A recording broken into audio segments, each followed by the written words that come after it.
அட்ஜஸ்ட்மெண்ட்டுக்காக நடிகையை மாற்றிய கதாநாயகன். 42 வயதான நிலையில் தங்க நிறத்தில் பிராவுடன் கவர்ச்சி கண்களை குத்துகிற விதத்தில் வலைதளங்களில் வீடியோக்களையும் புகைப்படங்களையும் வெளியிட்டிருக்கிறார். அந்த நடிகர் வேண்டுமென்றே என்னுடைய பின்புறத்தை ஒரு வழியாக்கி விட்டார். பின்புறம் சிவந்து கன்னி போய் டாக்டரிடம் போக வேண்டிய நிலைக்கு அடித்து தூளாக்கி விட்டார் அந்த நடிகர். பிரபுதேவாவுடன் நெருக்கமாக பழகினார் மீனா. பிரபுதேவாவை திருமணம் செய்து கொள்வது என்றே முடிவெடுத்தார் மீனா. என்ன ரெண்டாவது தரமாக போற படி என்று திட்டிவிட்டார்கள். விஜய் தண்ணி அடிப்பார், பொம்பளைகிட்ட போவார். அவருடைய மனைவி, எனக்கு எங்கள் வீட்டுக்காரர் போல சந்தேகமாக இருக்குது, நிறைய பேரோட தொடர்பு போல அப்படின்னு. ஒரு பெண் போனால் கும்பிடுற மாதிரி இருக்கணும், கூப்பிடுற மாதிரி இருக்கக்கூடாது. அது பல நடிகைகள் அப்படித்தான் இருக்கிறார்கள், சிலர் விதிவிலக்காக இருக்கிறார்கள். Jayachandran Gold and Diamonds, now at Palikatnai. என்னை வாழ வைத்துக் கொண்டிருக்கும் யூடியூப் சேனல் நேயர்களுக்கு நன்றியும் வணக்கம். கிங் 24x7 சேனல் நேயர்களே, போற்றுவார் போற்றட்டும், புயல்வாரி தூற்றுவார் தூற்றட்டும், என் கடன் உண்மை தகவலை சொல்வதே.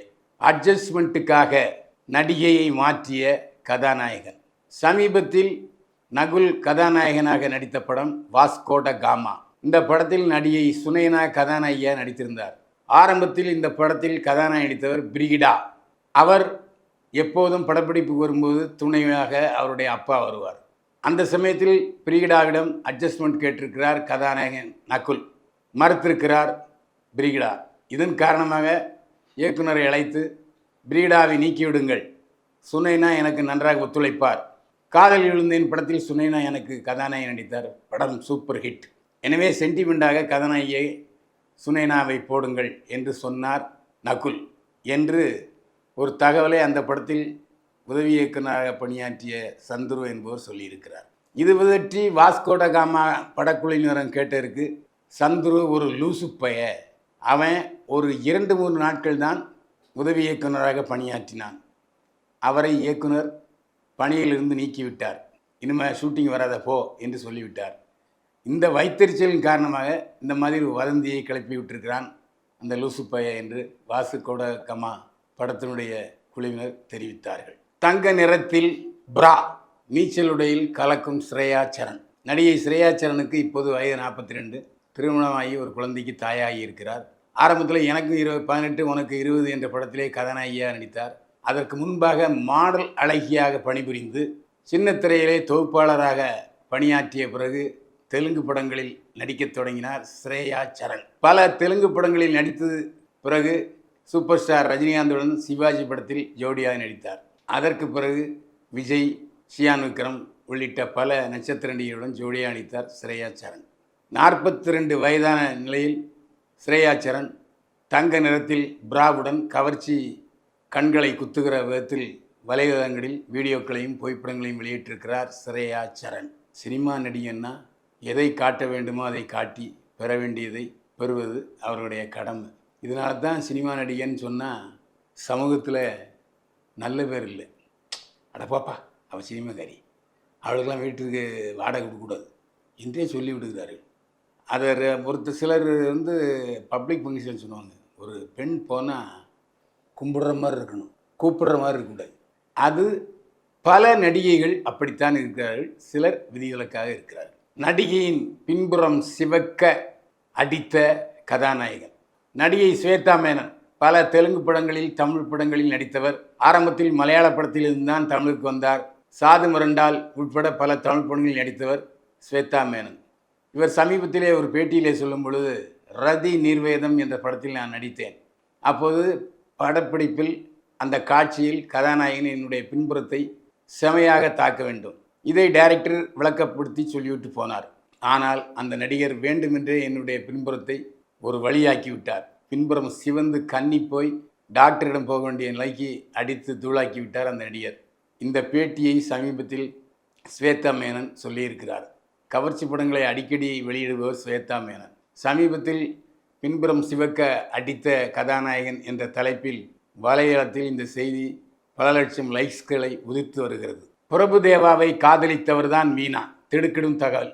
நடிகை மீனா, அம்மா சொல் மிக்க மந்திரம் இல்லை என்று வாழ்பவர். அம்மா என்ன சொல்கிறாரோ அதை கேட்பார் மீனா. மீனாவுடைய அம்மாவும் நடிகை தான்.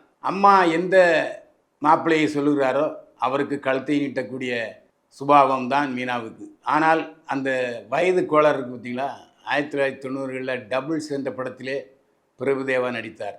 அந்த படத்திலே பிரபுதேவாவும் மீனாவும் நெருக்கமான காட்சிகள் அதிகம் இருந்தன. அதனால் பிரபுதேவாவுடன் நெருக்கமாக பழகினார் மீனா. பிரபுதேவாவை திருமணம் செய்து கொள்வது என்றே முடிவெடுத்தார் மீனா. ஆனால் அவருடைய நெருங்கிய தோழிகள் பிரபுதேவா ரொம்ப மோசமானவர், எல்லா நடிகையுடன் நெருக்கமாக பழகுவார். ஏற்கனவே அவருக்கு திருமணமாகி குழந்தையும் இருக்கிறது. அவர் காதலித்து தான் அந்த நடன நடிகையை திருமணம் செய்து கொண்டார். என்ன ரெண்டாவது தரமாக போகிற படி என்று திட்டிவிட்டார்கள். இதனால் மனம் திருந்திய மீனா மறுபடி பெங்களூர் தொழிலதிபரை திருமணம் செய்து கொண்டார் என்பது குறிப்பிடத்தக்கது. கோட் படத்தின் முன்னோட்டம், ஒரு கண்ணோட்டம். சமீபத்திலே கிரேட்டஸ்ட் ஆஃப் ஆல் டைம் என்ற தலைப்பில் நடிகர் விஜய் கதாநாயகனை நடித்து, அதுவும் 2 வேடங்களில் நடித்து வெங்கட் பிரபு கதை திரைக்கதை வசனம் எழுதி இயக்கிய படம் கோட். இந்த படத்தின் முன்னோட்டம் சமீபத்திலே வெளியானது. ரசிகர்களின் ஏகோபித்த வரவேற்பையும் பாராட்டையும் பெற்றிருக்கிறது கோட் படத்தின் முன்னோட்டம். அதில் முக்கியமான விஷயம் என்னென்னா, அன்னை வரார் வழிவிடு என்று ஆங்கிலத்திலே தொடங்கி அந்த முன்னோட்டம் ஆரம்பிக்கிறது. அதுக்கப்புறம் பார்த்திங்கன்னா ஃபுல்லாக ஆக்ஷன் பேக்டு முன்னோட்டம் தான். அதாவது அதிரி புதிரி பண்ணியிருக்கிறாரு விஜய். அதுவும் பைக்கில் உட்காந்துக்கிட்டு அப்பாவும் மகனும் போகிற கட்டத்தில் முன்னோட்டத்தை பார்க்கும்போதே எந்திரிச்சு கைத்தட்டு போல தோணுது. அதே மாதிரி அவருடைய பெயர் காந்தி, மகாத்மா காந்தி பேர் தான். காந்தி அசைவம் சாப்பிட மாட்டார், அதுவும் குடி பழக்கத்துக்கு எதிரி, போதை கூடாது என்ற கொள்கையுடையவர் காந்தி. ஆனால் இந்த படத்தில் காந்தி பெயரை கொண்ட விஜய் தண்ணி அடிப்பார், பொம்பளைகிட்ட போவார். அவருடைய மனைவி மீனாட்சி சௌத்ரி சொல்லுவாள், எனக்கு எங்கள் வீட்டுக்காரர் போல சந்தேகமாக இருக்குது, நிறைய பேரோட தொடர்பு இருக்கும் போல அப்படின்னு வசனமே வருகிறது. எனவே இந்த முன்னோட்டத்தை பார்க்கும்போது நம்ம விஜய் நிறைய பெண்களோட அடிகளோட கூத்தடிக்கும் காட்சி இளவட்டங்களை கொண்டாட வைக்கும் என்று தான் தோன்றுகிறது. ஆனால் இந்த படத்தில் துளி அரசியல் கூட இல்லை என்பதை முன்னோட்டம் விளக்குகிறது. ஒருவேளை படத்தில் அரசியல் இருக்குமா என்னன்னு தெரியாது. ஆனால் வெங்கட் பிரபு படத்தில் ஆக்ஷன் இருக்கும், லவ் இருக்கும், காமெடி இருக்குமே தவிர அரசியல் எந்த சூழ்நிலையும் இருந்ததில்லை அவர் டைரக்ட் பண்ணுற படத்தில். இந்த படத்துலையும் அதே மாதிரி முன்னோட்டத்தில் அரசியல் இல்லை. ஆனால் அதே சமயத்தில் கடைசியில் மருதமலை மாமணியே முருகையா என்று ஒரு பாட்டை போட்டிருக்காரு. இது நக்கலா கிண்டலா இல்லை உண்மையிலே முருகபக்தரா என்பது படத்தை பார்த்த பிறகு தான் தெரிய வரும். இந்த படத்தில் முதல் முறையாக மைக் மோகன் வில்லன் அடிச்சிருக்காரு. ஆனால் படத்தில் முன்னோட்டத்தில் ஒரே ஒரு ப்ளஸ் பாயிண்ட் என்னென்னா, மோகனுடைய ஒரிஜினல் குரலை பயன்படுத்தியிருக்காங்க. சகிக்கலை. வெங்கட் பிரபு அந்த மோகனுடைய குரலை தவிர்த்து வேறு யாரையாவது பின்னணி பேச வச்சிருக்கலாம். இது ஒரு குறை. அது மட்டும் இல்லை, அந்த படத்தினுடைய முன்னோட்ட விழாவில் பேசும்போது வெங்கட் பிரபு ஒரு விஷயத்தை சொன்னார்.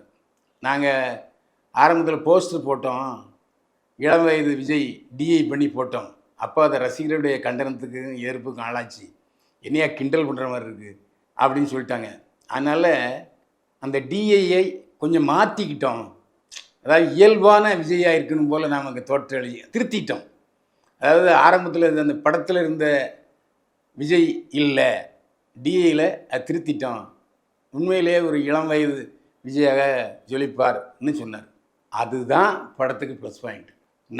அதாவது ரசிகர்களிடமிருந்து ஒரு கமெண்ட் வந்ததுன்னா, இல்லை ஒரு கரெக்ஷன் வந்ததுன்னா அதை ஏற்றுக்கக்கூடிய பக்குவம் வெங்கட் பிரபுக்கும் இருக்குது, விஜய்க்கும் இருக்குங்கிறது அந்த முன்னோட்டத்தில் தெரிஞ்சுது. அதேமாதிரி பைக் ஓட்டுறதுல கெட்டிக்காரர் அஜித்துன்னு சொல்லுவாங்க. ஆனால் முன்னோட்டத்தில் பைக்கை சும்மா சர்ன்னு தீப்பொறி பிறக்க ஓட்டி இருக்கிறார் விஜய். அதே மாதிரி விஜய் சொன்னது ஒன்று ஞாபகம் வருது. தயவுசெய்து நம்ம தமிழக வெற்றி கழகத்தின் தொண்டர்கள் யாரும் கோட் படத்துக்கு ப்ரமோஷன் செய்யக்கூடாது. என்ன காரணம்னா, படத்தில் அரசியல் இல்லை, எதுக்காக அரசியல் கட்சியை அதை பயன்படுத்தணும் என்று நினைத்திருக்கலாம். இல்லை கவர்மெண்ட்டு டிஎம்கே கவர்மெண்ட்டு அவங்கள எதுக்கு நம்ம வம்புக்கு பாய்ச்சிக்கணும் என்ற சூழ்நிலை இருக்கலாம். ஏன்னா வெங்கட் பிரபு அந்த மாதிரி தப்புலாம் செய்ய மாட்டார். அதனால் தமிழக வெற்றி கழகத்தின் ப்ரொமோஷன் தேவையில்லை. அதே சமயத்தில் விஜய் ரசிகருடைய ப்ரொமோஷன் ஏற்றுக்கொள்கிறார். ஏன்னா அது விஜய் ரசிகர்களுக்கான படம். கோட் படத்தில் அரசியலை எதிர்பார்த்து வராதீர்கள், விஜயுடைய ஆக்ஷன் பேக்டு பெர்ஃபார்மன்ஸை எதிர்பார்த்து வாங்கங்கிறது தான் கோட் படத்தினுடைய முன்னோட்டம் சொல்கிற ஒரு தகவல். நிச்சயமாக ஒரு ஆக்ஷன் பேக்டு ஓரியன்ட் மூவியாக கோட் இருக்குங்கிறத முன்னோட்டம் நிரூபிச்சிருக்கு. நேர்களே, யதார்த்தமான உண்மை தகவல்களுக்கு கிங் 24x7 சேனலை சப்ஸ்கிரைப் பண்ணுங்கள். நீங்கள் சப்ஸ்கிரைப் பண்ணியிருப்பீங்க, எங்களுக்கு தெரியும். உற்றார் உறவினர்கள் நண்பர்களை சப்ஸ்கிரைப் பண்ண சொல்லுங்கள். கிங் 24x7 சேனலுடைய வெற்றி உங்கள் வெற்றி. மீண்டும் சந்திப்போம். வாழ்க வளமுடன். பத்திரிகையாளர் சந்திப்பிலே இயக்குனர் வெங்கட் பிரபு படத்தினுடைய நிர்வாக தயாரிப்பாளர் அர்ச்சனா கல்பாத்தியை ரொம்ப புகழ்ந்தார். நான் எது கேட்டாலும் எதற்காக என்று கேட்காமல் உடனடியாக செய்து உதவினார். அது மட்டும் இல்லை, Jayachandran Gold and Diamonds, now at Palikatnai.